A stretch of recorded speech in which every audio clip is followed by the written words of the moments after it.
For our United Way Spotlight of the Week, we have the Elizabeth Fry Kingston, and I'm joined by Judi Burrill. Judi, I thank you so much for being with us today. So let's start by telling people what the Elizabeth Fry Kingston does. The Elizabeth Fry Kingston is made up of many programs. One that people would know specifically is that we have a halfway house for women who are released from jail or prison, and they come and stay there till they're able to get back on their feet and move out into the community.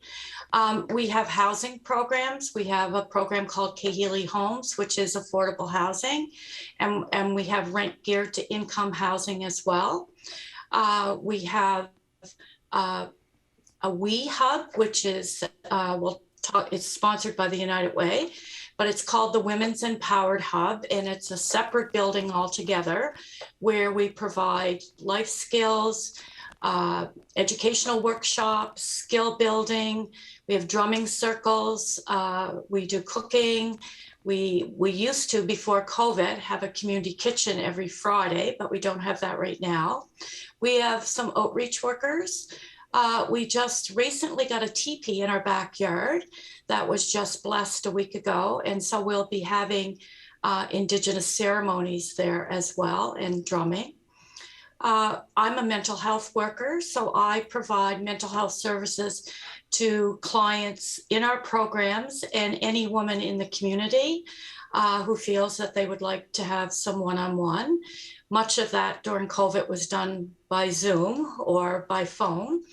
And we're just starting now to sort of have a soft launch of some of our programs here as well. So you're the female equivalent of the John Howard Society. Is that accurate? In some ways. I mean, they have different programs than we have as well. There are many EFRIs across Canada, but they're all autonomous. So some might only have an outreach program, some may have a halfway house, so we're all kind of different, right? Right. Really, the idea is to meet the needs. And EFRI became well established when Prison for Women were here. So at that time, we used to go to the prison every day and meet with women. Now we go to Grand Valley Institution, which is in Kitchener. We go there once a month to meet with women. And I go to Quinte Detention Center a couple of times a month as well.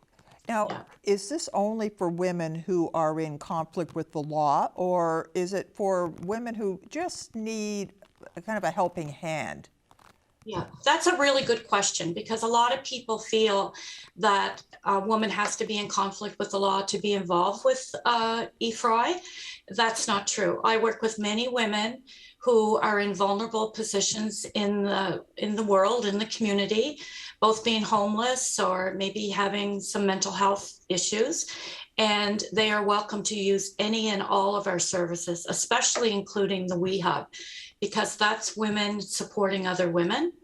So you don't have, our housing programs are not there for necessarily for women who have been in conflict with the law. So we don't have actually a place that women can leave the halfway house and be assured housing. Yeah. Okay, now you've been there a long time. You've been working for Elizabeth Fry for a long time.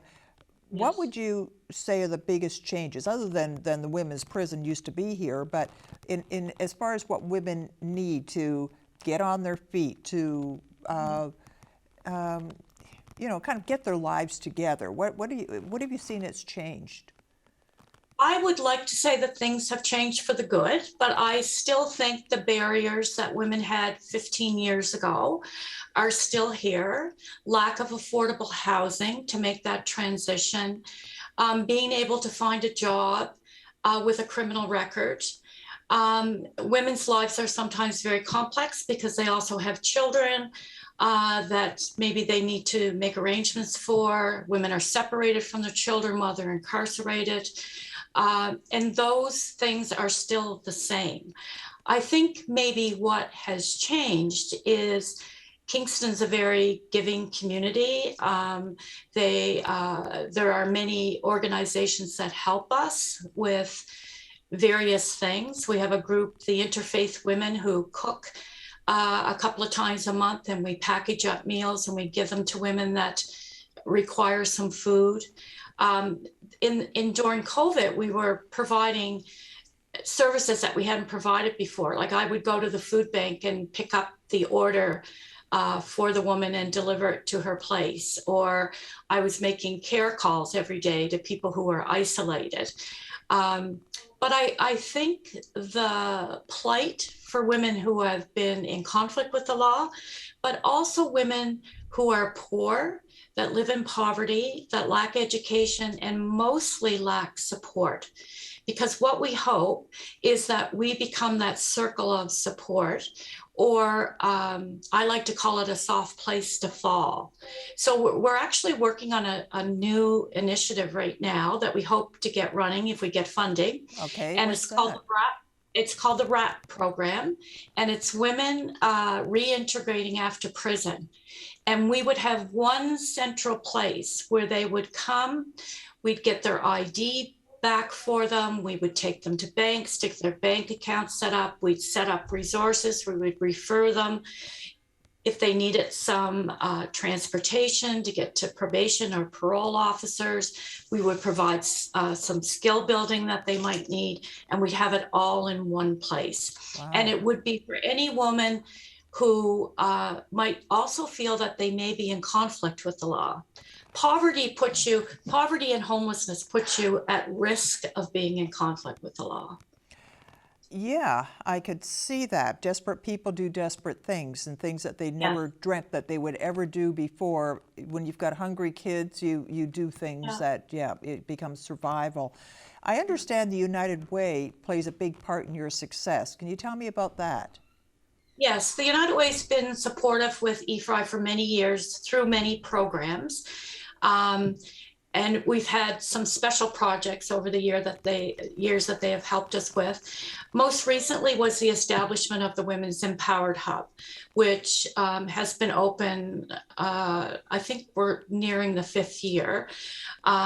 And that's the place where women come, and the funding from the United Way allows us to provide those programs. There's a washer and dryer there. There are computers there where women can come and apply for jobs and have help to do that. There is a quiet room. There's Indigenous services there. And we also have a court support program that runs out of there as well. So it really is a circle of support in that one building, the WE Hub. We have a community garden that we grow outside the WE Hub, and women are able to come. Anybody can come and pick the vegetables. And oftentimes we've made many things from tomatoes this summer, that's for sure. But it's a nice way for women to get together, and then they share things. And we have that the tomato might be our common thing, but we have peer support and counselors there that can help. And it really is a circle of support. It's a wonderful organization, and just another reason that the United Way is such a good place to donate. Thank you so much for being with us today, Judi.